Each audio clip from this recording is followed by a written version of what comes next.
আসসালামু আলাইকুম সবাইকে, আমি জাদু তাবাসসুম। আজকে আমরা অধ্যায় 14 টাইপ 2 এর এমসিকিউ গুলো সলভ করব। চলো ক্লাসটা শুরু করে ফেলি। প্রথম প্রশ্ন হচ্ছে 11 নাম্বার, যেটা ডিএনএ কে কাটার বিশেষ ধরনের এনজাইম কোনটি? Ligase enzyme, restriction enzyme, recombinant enzyme নাকি ট্রান্সজেনিক এনজাইম? অ্যানসার কি হবে? অ্যানসার হচ্ছে কি রেস্ট্রিকশন এনজাইম হবে। রেস্ট্রিকশন এনজাইম হচ্ছে ছুরির মতো, যেটা দিয়ে ডিএনএ কে বিশেষভাবে কাটা যায়। এরপরে একটা প্রশ্ন আছে, দেখো 12 নাম্বার প্রশ্ন। চিত্রে এক্স এর সংযুক্তি কোন এনজাইম দ্বারা হয়? এখানে আমরা দেখতে পাচ্ছি এখানে যে ব্যাকটেরিয়ার ভিতরে প্লাজমিড দেখা যাচ্ছে। প্লাজমিডের সাথে, এটা হচ্ছে প্লাজমিডের একটা অংশ, তার সাথে একটা অন্য একটা জীবের ডিএনএ অণুর একটা অংশ কিন্তু এখানে জোড়া লাগানো হয়েছে। তো কোন অংশটা দিয়ে একটা জোড়া লাগানো হয়? লাইপেজ, অ্যামাইলেজ, লাইগেজ নাকি মল্টেজ? লাইগেজ হচ্ছে গ্লু এনজাইম, অর্থাৎ সেটাকে আঠার মতো। তাহলে এই লাইগেজ এনজাইমের সাহায্যে অন্য একটা ডিএনএর অংশ প্লাজমিডের সাথে যুক্ত করা হয়েছে। এরপরে প্রশ্ন দেখো, রিকম্বিনেন্ট ডিএনএ প্রতিস্থাপন করা হয় কোনটিতে? জোজোবা উদ্ভিদ হতে তেল নিষ্কাশনে, বিটি ধান উদ্ভাবনে, চন্দ্রমল্লিকার চারা উৎপাদনে, জুই সাসপেনশন হতে সুগন্ধি আতর প্রস্তুতে। অ্যান্সার হচ্ছে কি বিটি ধান উদ্ভাবনে। বিটি ধান বা বিটি ধানটা কোত্থেকে আসছে?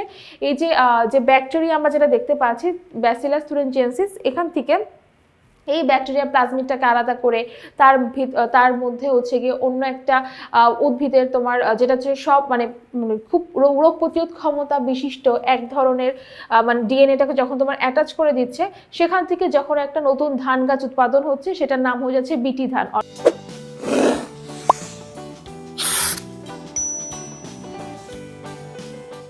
অর্থাৎ সেটা কিন্তু জেনেটিক ইঞ্জিনিয়ারিং এর মাধ্যমে রিকম্বিনেন্ট ডিএনএ প্রতিস্থাপন করার মাধ্যমে এই নতুন ধান গাছটা তৈরি হচ্ছে।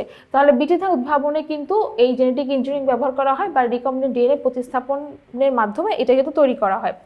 আর বাকি যে উদাহরণগুলো দেখতে পাচ্ছি এগুলো কিন্তু তোমার টিস্যু কালচারের উদাহরণ।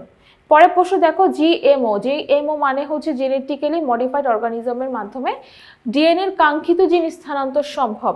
ব্যাকটেরিয়া থেকে মানুষে, উদ্ভিদ থেকে প্রাণীতে, প্রাণী থেকে উদ্ভিদে।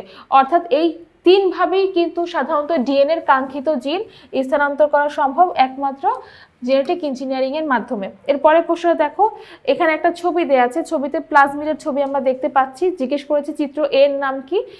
চিত্র এ যেটা আমরা পুরো যে ছবিটা দেখতে পাচ্ছি একদম প্লাজমিডের সাথে একটা ডিএনএ অণুর খন্ডাংশ যুক্ত আছে। তো এই পুরো চিত্র এর নামটা কি? Recombinant DNA, recombinant RNA, interferon নাকি এক্সপ্ল্যান্ট? অ্যান্সার কি হবে? অ্যান্সার হচ্ছে কি রিকম্বিনেন্ট ডিএনএ হবে। পরের প্রশ্নটা দেখো, বি অংশটি সংযুক্ত করতে লাগে restriction enzyme, ligase enzyme, amylase enzyme. Restriction enzyme কখনোই লাগবে না। আর অ্যামাইলেজ এনজাইম এটা হচ্ছে গিয়ে তোমার মানব দেহে এই এনজাইমটা পাওয়া যায়। শুধুমাত্র লাইগেজ এনজাইম যেটা, সেটার সাথে একটা গ্লু এনজাইম বা আঠার মতো কাজ করে, এই এনজাইমটা দিয়ে কিন্তু বি অংশটি সংযুক্ত করতে হবে। অর্থাৎ প্লাজমিডের সাথে যে এক্সট্রা ডিএনএ অণু রয়েছে সেটা সংযুক্ত করার জন্য আমাদের লাইগেজ এনজাইমটাই লাগবে। তাহলে আশা করি এই এমসিকিউ গুলো তোমরা অনেক ভালো করে বুঝতে পেরেছো। সবাইকে অসংখ্য ধন্যবাদ।